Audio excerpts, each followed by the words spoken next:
Why do I feel the need to complain? Because we're getting f***ed right now. Let's do a little recap. Just yesterday, $2.9 trillion was wiped from the stock market because people are fearing a recession. The US fertility rate has fallen to a record low. It hasn't been this low since 1979. Why? Because people can't afford kids. Home prices have gone up 47% since 2020. The average payment to buy a house was only $1,200 5 years ago. It's now $3,000. That has priced out so many Americans, and now they're forced to rent, and yet rent has gone up 32% since the pandemic. Then they're claiming that groceries have only gone up 25%. We've seen many TikToks of people clicking reorder on their apps, going from $100 to $300 to $400. Groceries have doubled, if not tripled. We have a border crisis that has cost the taxpayers $150 billion so far, and we've sent nearly $200 billion to foreign countries. We've got the Social Security fund that's going to run out in just 9 years. So now you have millennials and Gen Zers not knowing if our Social Security is even going to be there, even though we're paying into it every single month. And then the government is spending more money than we're giving them in tax revenue. We've reached the new milestone of $35 trillion in national debt. Now we're footing the bill, paying the interest every month. And Americans are drowning. We are $1.1 trillion in consumer debt. It's because people are putting groceries on their credit cards because they can't afford anything. So you're asking me why I'm complaining. Why aren't you complaining? Y'all tell me, y'all want another 4 years of this?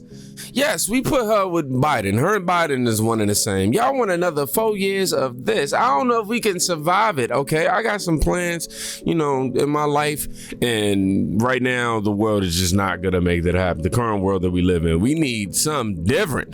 The source of this issue with what's happening in our country is the government control over everything. The government is the problem here, and yeah. We need to go ahead and get them off our trails with this stuff. I'm sorry, y'all. 4 more years. I don't know if I can go back. Then their narrative is crumbling right before our eyes right now, because they said Bidenomics was working. Yeah, I mean, I guess it was working, to benefit Kamala. And some of the people out in the deep state, yeah, I'm pretty sure it was working. It was definitely pocketing a lot of money. But what they wasn't pocketing was some common sense. And here's Donald Trump on Adin Ross's stream today, just exposing Kamala for who she is. Ultra leftist, ultra radical. She destroyed California as attorney general. Her policies as district attorney destroyed San Francisco. San Francisco was the best city in our country 20 years ago. Now it's not even livable. But let's hear the words come out of Donald Trump's mouth. She's ultra left, ultra radical. I just see where 99 vicious terrorists, when she was, I guess, attorney general, because she was attorney general in California, she destroyed California.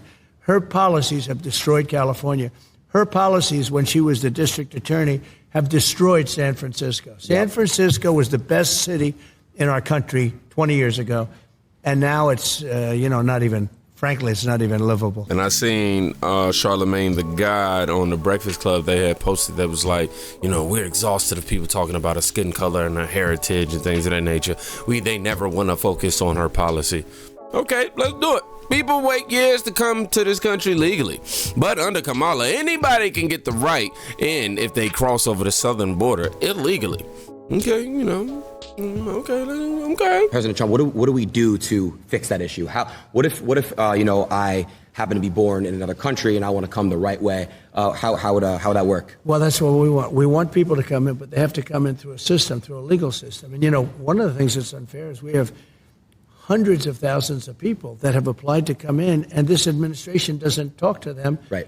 But if they walk through the southern border, they have no problem getting in. I don't even know why they're doing this, but some people are waiting 10 years to come in, and they've studied, they learned all about the United States, about our Constitution, about everything, and they're not being let in, and we're allowing people to come in from really rough places. And they come in through caravans, and these caravans have 10, 20, 30,000 people. And they're pouring through Mexico. That's crazy. And Mexico was great when I was there. They were helping us. I had stay in Mexico, can't come into this country until we approve you. They gave it up. Now they just walk right in. Wow. They had catch and release. We had catch and release. That's you catch a criminal and you release them into our country. I said, no. We catch a criminal and we release them into Mexico. I think you feel better about that. Yeah, so definitely. It's one of those things. There's so many things. They are so bad, it's like amateur night. It's either amateur night or they want to destroy our country. Right. I think the part that's even more frustrating for Americans is the fact that Kamala Harris was kind of just like forced upon us. Not even kinda. She was definitely forced upon us. She wouldn't have been able to get the delegates without everything happening the way that it happened. It was super last minute. Because if this would have happened a year ago, let's say last summer, they would have had more than enough time to find somebody to replace Kamala Harris. And that would have been so evident. I mean, it would have been common sense, right? Speaking of common sense, okay, let's just roll the clip. I wanted to ask you a question. Speaking of, you said something about common sense, someone who has no common sense, Joe Biden. Do you think he was pushed out, or do you think he made the decision to step down? No, he was not only pushed out, it was a coup. I'm telling you. They went in to see him. He did badly. The debate was a disaster. It was horrible. Okay. I don't know if I was brilliant or if he was horrible. Maybe it was a combination of both. Yeah. Okay? Yeah. I know one thing. They were saying after I left, they said, that was one of the greatest debate performances we've ever seen. And then 2 days later, they just said he was terrible. Right. They never gave. They took away the great debate performance stuff. Yeah. But anyway, no, I mean, I did fine, and he is. He shouldn't have. Look, he's done tremendous damage to our country. He was a terrible president. He was the worst president we've ever had. She's, by the way, considered the most unpopular vice president we've ever had. But she's she's worse than he is. I actually think he's smarter than her, and I think he's a really not smart person. But I think he's smarter than she is. But she was convenient. She was there. They have better people. I mean, they have much better people. In fact, all of the people that she's looking at are considered much better than her.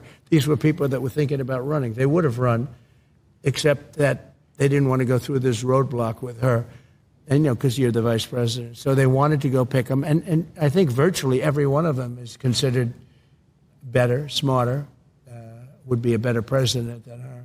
But we can't allow her to be president. She's going to destroy our country. Now, moving on past Kamala at this point, we're going to probably get back to her. But we reached the point in this interview exchange between Trump and Adin Ross where he talked about his experience at the NABJ, Trump that is, when he pulled up to the National Association, Black Journalist Convention or something like that.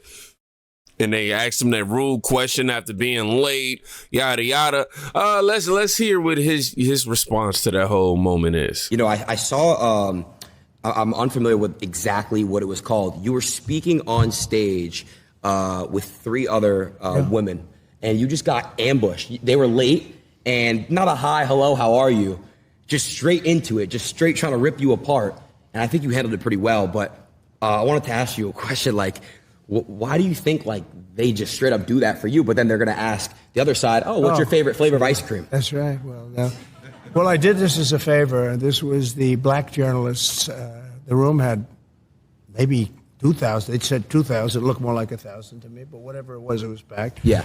And I did it because I thought it was a good thing to do. And they had a journalist, I didn't know who she was, but she was nasty. She was a terrible person. And I walk in, and instead of saying, hello, thank you very much for doing this, they also said, Kamala's going to do it. But then Kamala said, she wants to do it because she can't talk to people. She can't answer questions. She hasn't done one interview. She's not doing any interviews. Yeah. Because if she did one interview where a hard question's asked, she's incapable of answering it.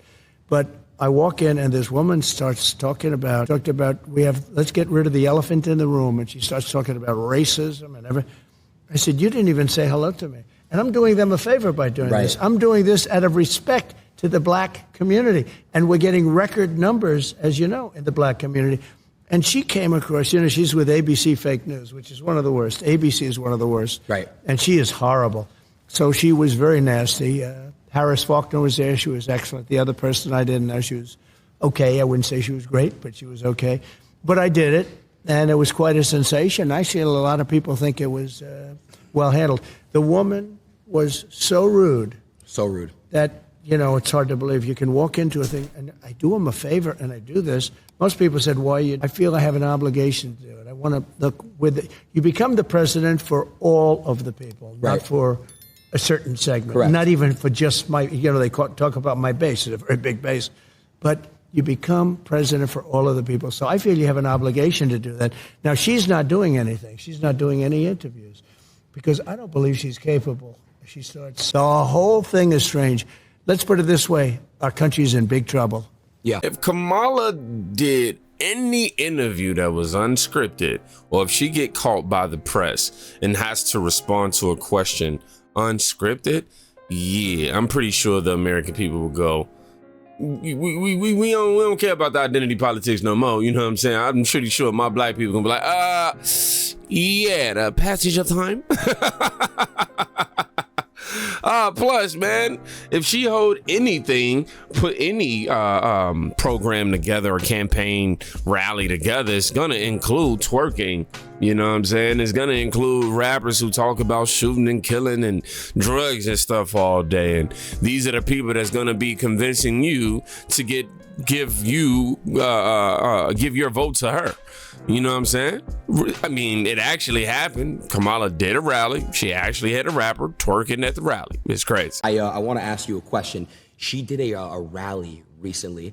She had a rapper speak, and then she had a rapper twerk at a rally. Yeah. A rapper was twerking at a rally. Yeah. I want to know your thoughts on that. It's crazy to me to think that there could be twerking at a rally. Well, what Hillary did is she would go out and get Bruce Springsteen. He'd get much smaller, and he had a guitar, right? I don't have a guitar. but he would fill up a place, and then he'd finish, and they'd all leave, and she'd be speaking. So now Kamala's doing the same thing, because nobody wants to go watch her. Nobody. No. I mean, she speaks for like a short. Nobody's going to want to watch her, and nobody does want to watch. Now, at least there's a little bit of curiosity, but there's no value really in going and watching her. So what she did is she's gotten a couple of rappers, and they fill up the place. But what she does is a little bit different. She has them go last. That's smart.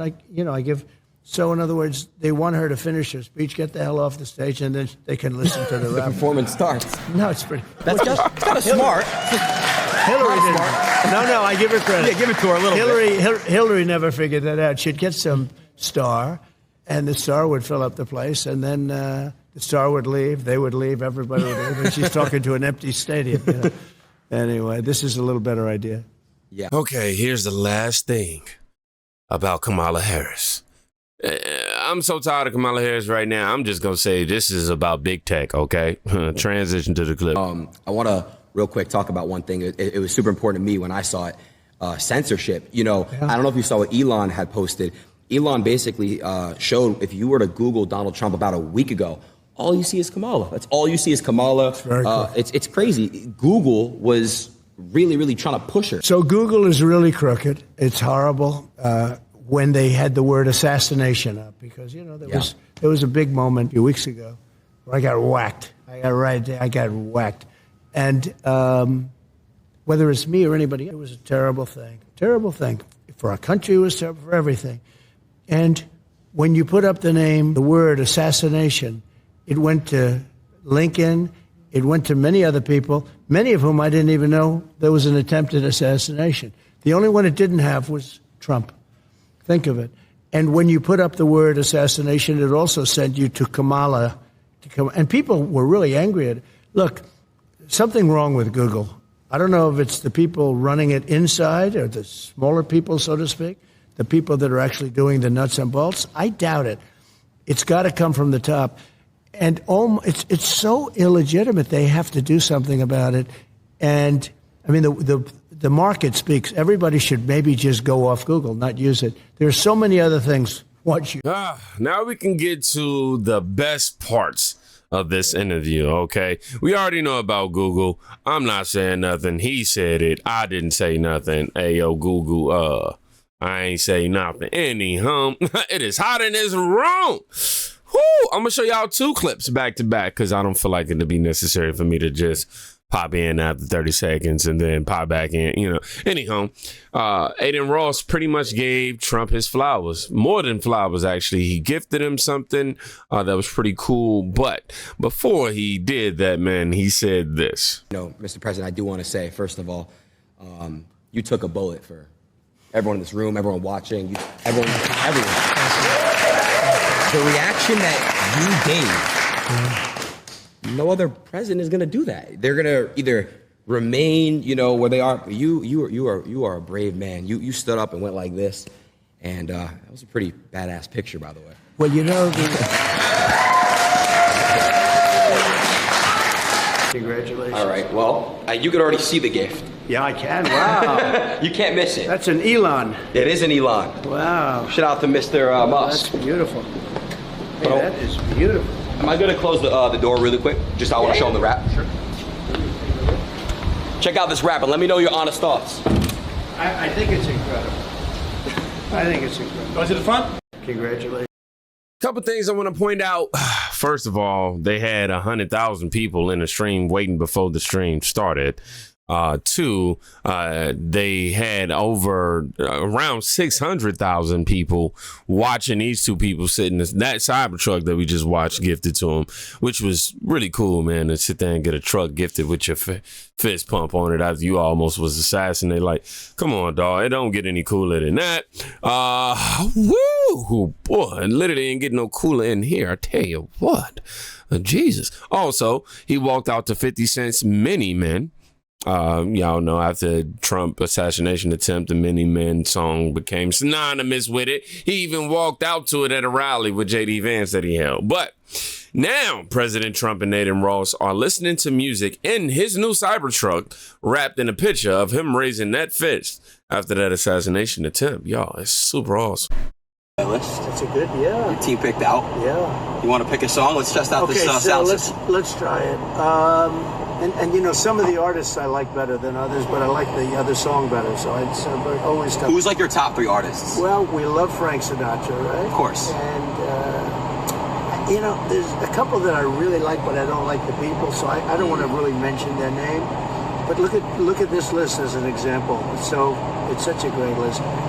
Aren't the Beatles always good? Come on, they're the best. Rolling Stones are always good. Choose one. Let's choose what you like to choose. You swipe like this. Oh yeah. That's fantastic, huh? How about, and we like the Beach Boys. We always like the Beach Boys. We do like the Beach Boys. Who doesn't like the Beach Boys? How about if we did the following? How about thinking that it's going to come back under proper management? How about California Dreaming? Let's do it. Good. Let's test this thing out. I thought it was going to say Hotel California. All right, Elon, let's see how good this system is. That's a good-looking system. It is, right? All right, now Spotify is glitching. You may have... Oh, hold on. That's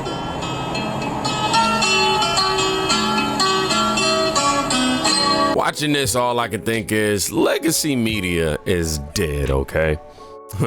We have alternative outlets like this. Shout out to Adin Ross for doing this. This is definitely going to be something that's historic. And I have no doubt that Trump is going to demolish Kamala for sure. And at least he didn't start twerking or promise twerking. Can't believe it actually happened, y'all.